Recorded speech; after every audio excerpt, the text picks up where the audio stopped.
Lil Durk was really out here moving like a mafia boss, forcing the feds to use tactics that have been used to bring down mafia families. Authorities have Durk on tape admitting to murders, and it's not only the murder of Quando Rondo's cousin. From having his brother's killers murked to ordering the death of an informant's baby mama, Durk was out here flying his killers in private planes. Vaughn is dead, right? Okay, well, How the is these paying for a jet? This is going to be one wild ride. OTF snitch sells out Lil Durk. If there's one thing that Lil Durk has made clear in his past interviews, it's that he hates snitches. I hate all rats. If you ever told, you ever tell, I hate you, like with a passion. I really hate rats with real passions. Like, I hate you bad. I'm looking to the camera. I hate a rat. What's crazy is that Durk might be in cuffs because one of his mans told on him. According to court documents, a dude named OTF Jam, who was a trusted member of the crew, played a crucial role in the investigation that brought down Lil Durk. It turns out that this dude had been released from prison in 2022 after serving 12 years for attempted murder. Apparently, he was an informant who had been cooperating with authorities for years. The craziest part about all this is that he wore a wire while around Lil Durk and other OTF gang members, which provided intel to the feds, a betrayal that no one saw coming, not even Durkio. According to the indictment, Jam's recordings and the information he provided were key in linking Durk to the now infamous murder-for-hire plot that almost took out Quando Rondo. If you understand OTF Jam's relationship with Durk, then his involvement in ratting out the OTF boss will shock you, and his secret recordings, which have formed the backbone of the case against Durk, will start to look like the worst case of backstabbing in hip-hop history. Jam, a longtime member of OTF, was considered a brother by Lil Durk. During Jam's 12-year incarceration for attempted murder, Durk stood by him, providing financial support and ensuring that Jam's needs were met. This included covering legal fees, purchasing a house and car, and gifting him more than $50,000 in cash. Say he gave you 50, bro. You know all what I'm saying? facts. Fact? More than that. Everybody more than that. Shit. But shit, can you tell us how much he gave you, or you don't want to even? No, we ain't gotta get into all that, but bro made sure he made a way for me to be straight, like. But if this wasn't enough, Durk also took care of OTF Jam, even while he was in jail. So what would make someone turn on their homie without any remorse? Like, Durk come through one time. that's sure. I don't give a f nobody say, like, I know, I'm the real witness, like. A lot of niggas can't say they ain't seen the checks. Like, in my life, my whole time in jail, I was straight. It turns out Durk may have been involved in the death of his baby mama. According to reports, Lil Durk found out that Jam had been wearing a wire all along. Determined to get his revenge, Durk knew that getting an FBI informant murked could bring him unwanted attention from the feds, so he went after his child's mother, Octavia Redmond. And on a seemingly ordinary day in the West Pullman neighborhood of Chicago, the life of a beloved postal worker, Octavia Redmond, was tragically cut short on the 19th of July, 2024. At approximately noon, Octavia was in front of a Chicago home, preparing to deliver mail, when a stolen SUV pulled up nearby. The vehicle, later identified as the getaway car, was driven by a 15-year-old suspect. The suspect exited the SUV and approached Octavia with a chilling intent. Without warning, he shot her multiple times at close range, leaving her critically injured on the ground. The suspect, meanwhile, fled the scene in the stolen SUV. The 48-year-old woman was taken to Christ Hospital in critical condition, where she was later pronounced dead at the hospital. In the immediate aftermath of the shooting, the Chicago Police Department launched an intensive investigation to track down the suspect. The U.S. Postal Inspection Service also became involved, offering a substantial reward for information leading to the arrest and conviction of those responsible. They took to their X account, where they announced a $250,000 prize for information leading to the arrest and conviction of the suspect responsible for the homicide. As the investigation unfolded, authorities utilized footage from police and private cameras to trace the suspect's movements before and after the shooting. The stolen SUV was identified, and an anonymous tip provided crucial information that helped identify the suspect. Months passed as investigators worked tirelessly to bring the perpetrator to justice. The breakthrough came when the suspect was located in Cedar Rapids, Iowa, and arrested on a murder warrant. Despite Durk's loyalty to his homie, Jam decided to become what the Chicago rapper hates the most, a rat. But having his baby's mother killed didn't solve anything. The damage was already done. So what exactly did OTF Jam reveal to the cops that might see Durk get the death penalty? Well, OTF Jam's revelations to the cops started with the tragic events of November 6, 2020. That night, King Von, Durkio's best friend, was killed outside an Atlanta nightclub. The altercation began as a physical fight between Von and Quando Rondo, escalating into gunfire when a member of Rondo's entourage allegedly shot Von multiple times, resulting in his death. CCTV footage showed Von approaching fellow rapper Quando Rondo and punching him to the ground. Von's guys joined in and started beating the brakes off Quando as he tried in vain to get away from his attackers. As the assault went on, one of Quando's homeboys, who was later identified as Lil Tim, appeared from behind their vehicle with a gun in hand and started letting off shots as everyone ran away. Von was hit on his torso. He would later die from his gunshot wounds while in hospital during surgery. For Lil Durk, the death of his friend was not only a personal tragedy, but also a catalyst for further animosity towards Quando Rondo. Rumors began to circulate that Durk had placed a bounty on Rondo's head, fueling speculation and fear within the industry. Court documents show that OTF Jam told cops that after Von's death, Durk used coded language to tell OTF members that he would pay a bounty to anyone who would take part in killing Quando Rondo. Durk's cousin, DeAndre Wilson, also told OTF members that anyone who took part in the murder would be rewarded with lucrative music opportunities with OTF, which was also a music label. In August 2022, Lil Durk's associates allegedly learned that Quando Rondo was staying at a hotel in Los Angeles and plans to murk Quando were set in motion. Lil Durk's associates, DeAndre Wilson, Keith Jones, David Lindsay, and Asa Houston, traveled from Chicago to San Diego and then driven to Los Angeles, allegedly using funds provided by Durk himself. The group was determined to carry out their mission with precision and stealth, avoiding any direct links to Durk by following his alleged instructions to avoid booking flights under names associated with him. The feds revealed that they obtained information from Durk's iCloud, where he warned them not to book anything in his name. However, despite the warning, they still went ahead and booked the flights using a credit card linked to Lil Durk and OTF.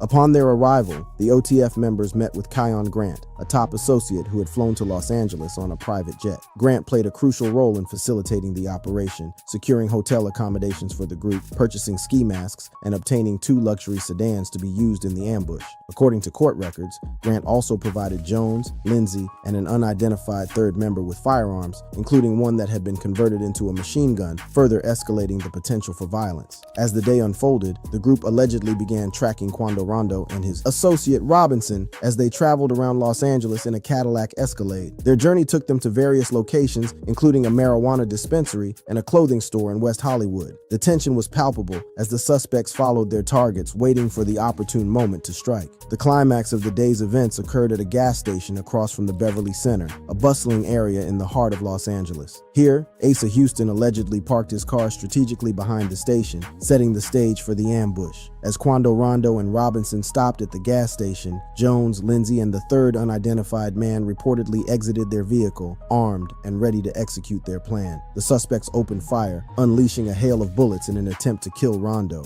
Tragically, Lul Pab, Quando's cousin, who was standing outside the Escalade, was struck and killed in the gunfire, while Rondo miraculously escaped unharmed. The scene was one of chaos and terror as bystanders scrambled for safety, and the suspects fled the scene. Afterwards, the suspects regrouped at an In-N-Out hamburger stand, where they allegedly discussed payment with Kion Grant. The group then made their way back to Chicago, flying from San Diego, as authorities began piecing together the details of the brazen attack. Word on the streets is that these 2 murders aren't the only ones that Durk has paid for. From his brother's killer to an op who disrespected Von's mural, Durk has been moving reckless for a while.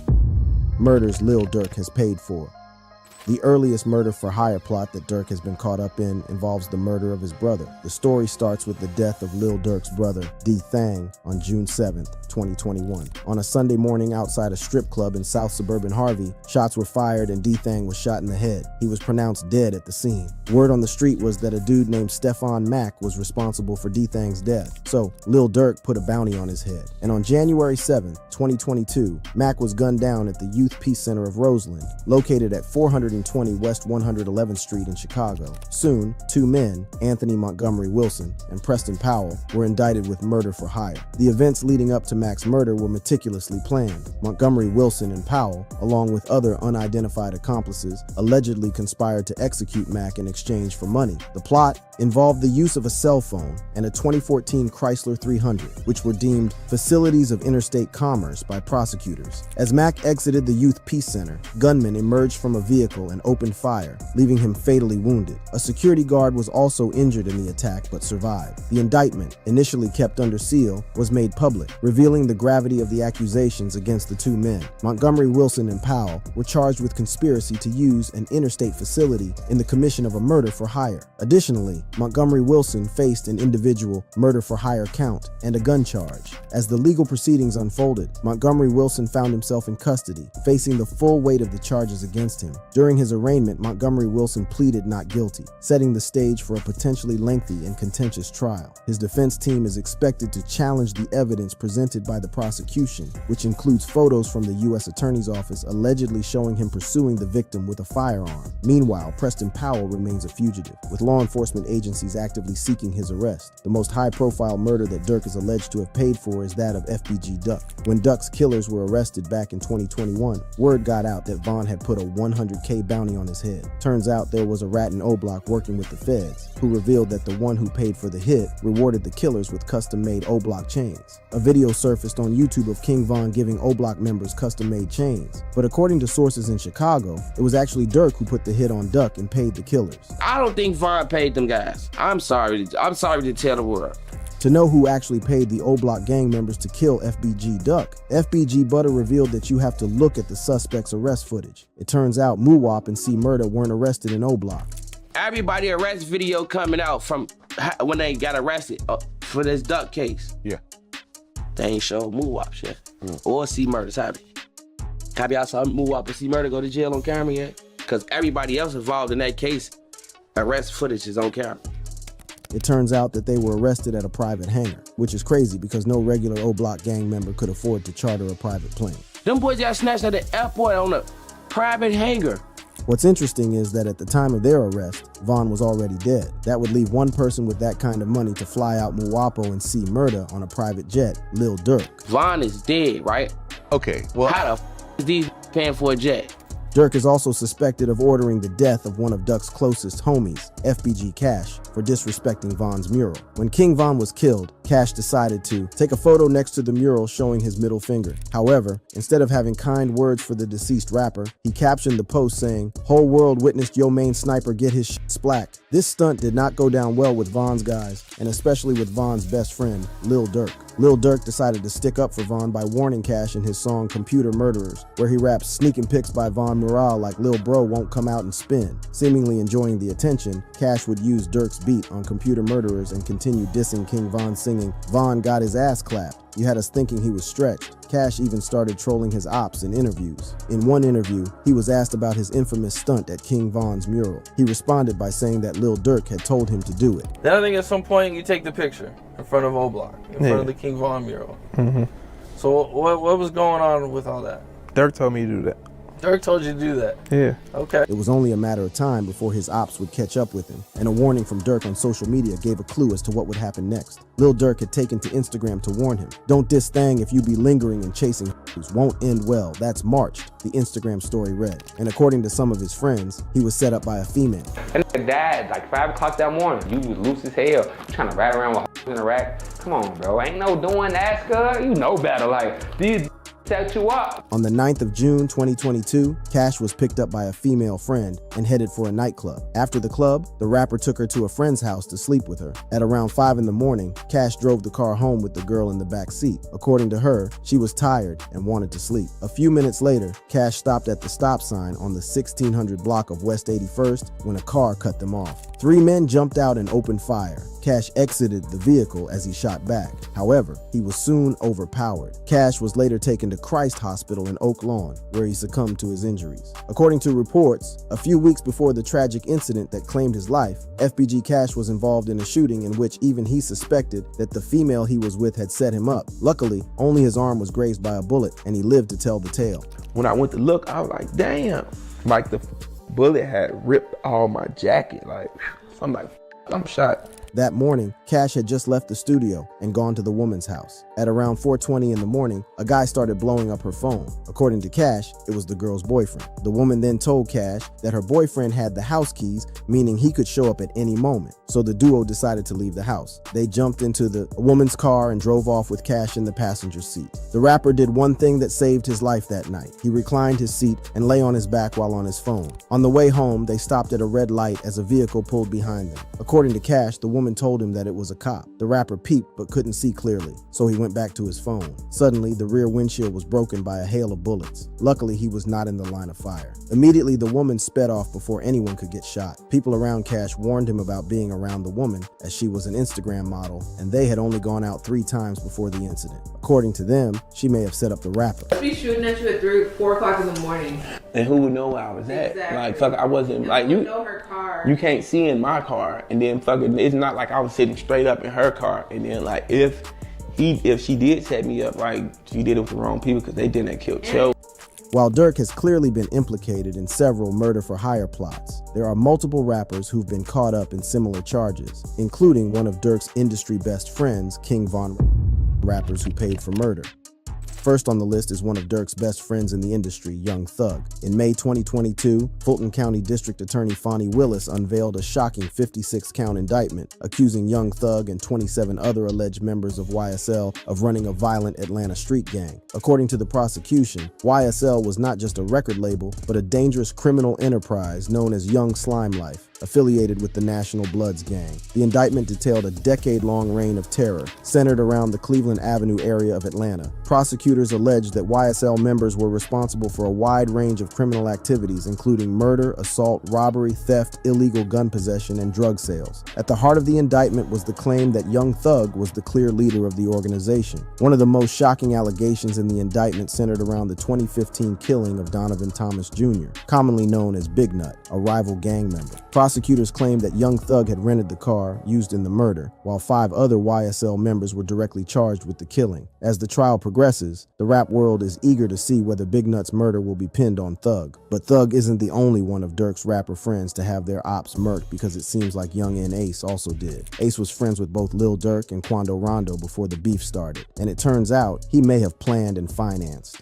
the murder of his fiercest rival, Julio Fulio. According to Fulio's mom, her son's death was a paid hit. Do you think it was a paid hit? I do. Ace seemed to confirm that it was a paid hit during an appearance on a YouTube show, where he was asked what he had last invested money in. What's the last thing you invested in?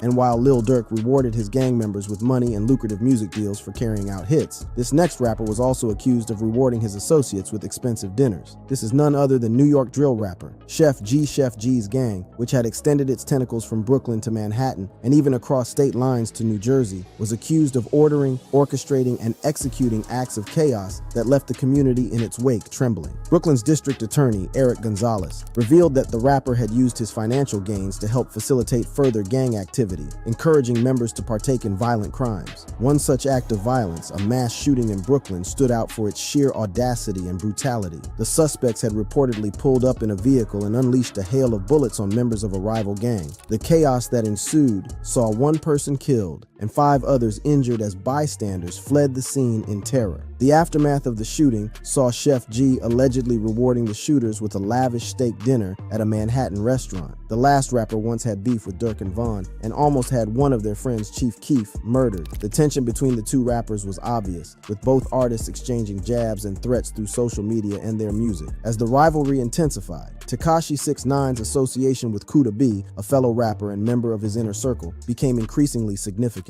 Kuda B, whose real name is Kentea McKenzie, was known for his loyalty to 6ix9ine and his willingness to support him in various endeavors. This relationship would soon play a crucial role in the events that unfolded. The animosity between 6ix9ine and Chief Keef reached a boiling point in the months leading up to the shooting. In a series of online exchanges, 6ix9ine taunted Chief Keef and his associates. In the midst of this escalating feud, a video surfaced in November 2018 that would later become a key piece of evidence. The video, released by TMZ, showed Tekashi 6ix9ine on FaceTime with Tato, Chief Keef's cousin. During the call, 6ix9ine inquired about Tato's whereabouts and whether he would be with Chief Keef during his visit to New York City. In a shocking revelation, 6ix9ine claimed to have a 30-pack, referring to a $30,000 bounty out on Chief Keef. The stage was set for a dramatic confrontation, and on June 2nd, 2018, the tension erupted into violence. As Chief Keef made his way back to the Times Square W Hotel in the early morning hours, shots were fired in his direction. Miraculously, Chief Keef emerged unharmed, but the incident sent shockwaves through the music industry and beyond. The investigation into the shooting quickly gained momentum, with authorities piecing together the events leading up to that fateful night. Kuda B, Tekashi 6ix9ine's associate, soon found himself at the center of the investigation.